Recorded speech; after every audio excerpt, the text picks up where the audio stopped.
Quand je désespère, je me souviens que tout au long de l'histoire, la voie de la vérité et de l'amour a toujours triomphé. Il y a eu des tyrans et des assassins, et pendant un petit temps, ils peuvent nous sembler invincibles.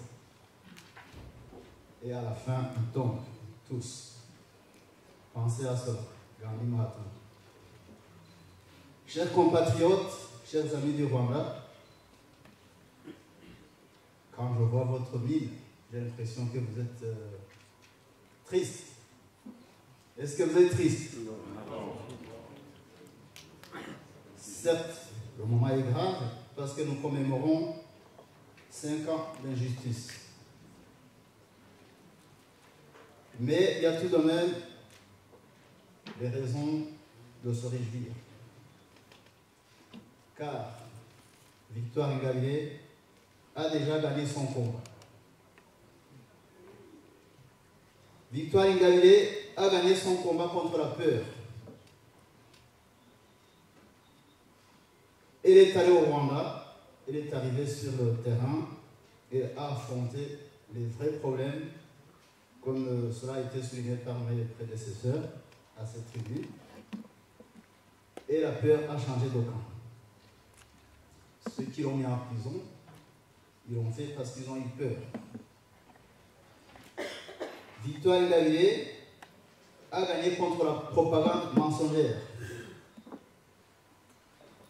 Avant qu'elle n'arrive au Rwanda, vous savez très bien qu'il était quasi impossible de parler des méfaits de son régime. On pouvait à peine en parler entre nous, mais aucun média, aucun journal respectable ne pouvait le publier ou le dire ouvertement. Avec son arrivée, Victoire Ingabire a mis le régime à nu.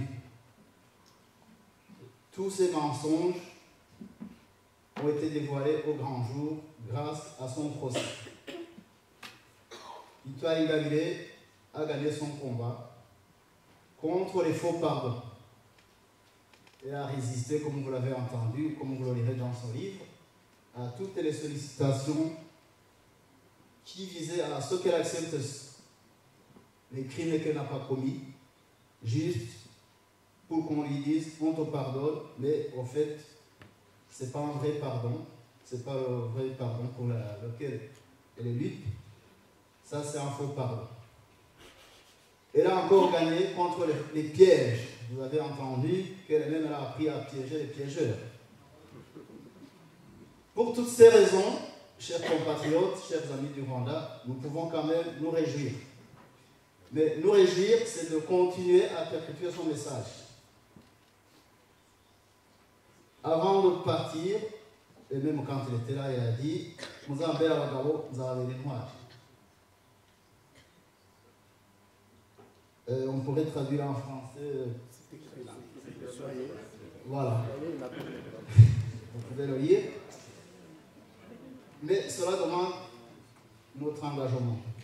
Ce n'est pas seulement de dire on est derrière toi, c'est de nous appliquer, de participer à des actions concrètes pour perpétuer, pour poursuivre son combat. Parce que comme vous le savez, malgré toute la volonté du monde et qu'elle a, mais là où elle est, il y a des choses qu'elle ne peut pas réaliser à cause des conditions carcérales. Donc, si nous sommes à Bagabo comme il nous l'a demandé, c'est à nous d'assumer la suite de son combat jusqu'à sa libération et jusqu'à la libération du peuple rwandais. Je ne vais pas revenir sur tout ce qui a été dit précédemment. Je pourrais juste rappeler que parmi tant d'autres faits qui ont marqué son arrivée et qui ont participé à mettre le régime à nu, vous vous souvenez peut-être du rapport MAPI. Vous savez, tous les documents qui ont été publiés, vous connaissez le document qui a été publié par la BBC Anton Story. Toutes ces choses ne seraient pas arrivées, ou alors ça ne serait pas arrivé si vite, s'il n'y avait pas eu le courage de cette dame, évidemment, comme cela a été dit aussi, et comme elle le dit elle-même, elle fait partie d'une équipe, et l'équipe avec elle-même font tout pour que toutes ces vérités cachées sortent, et pour que tous les mensonges tombent. Chers compatriotes, chers amis du Rwanda, je pense qu'il y a quand même des raisons de croire que le combat qu'elle a initié va aboutir. Si nous y croyons, comme elle y a cru et comme il y croit toujours,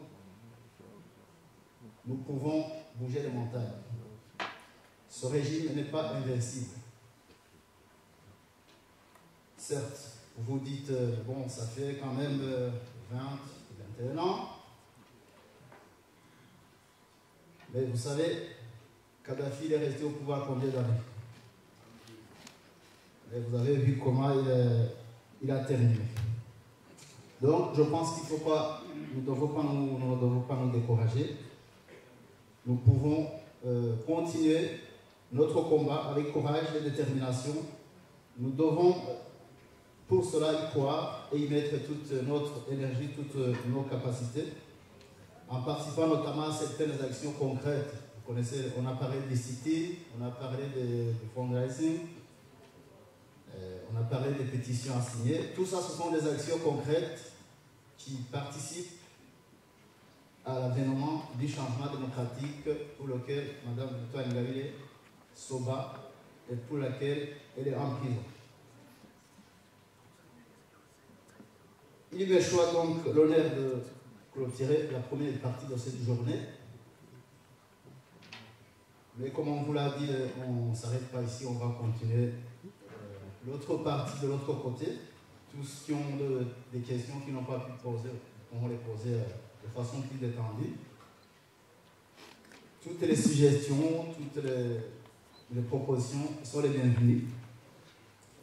Et au nom du parti, au nom de Mme Victoire Ingabire, au nom de mes collègues, au nom de toute l'équipe qui a préparé cette journée, je vous remercie d'être venus et je vous donne rendez-vous donc à Rue-Marc 25. Je vous remercie de votre patience. 25, pardon. Rue-Marc 25, amis de Bruxelles. Merci beaucoup et à tout de suite. Rue-Marc.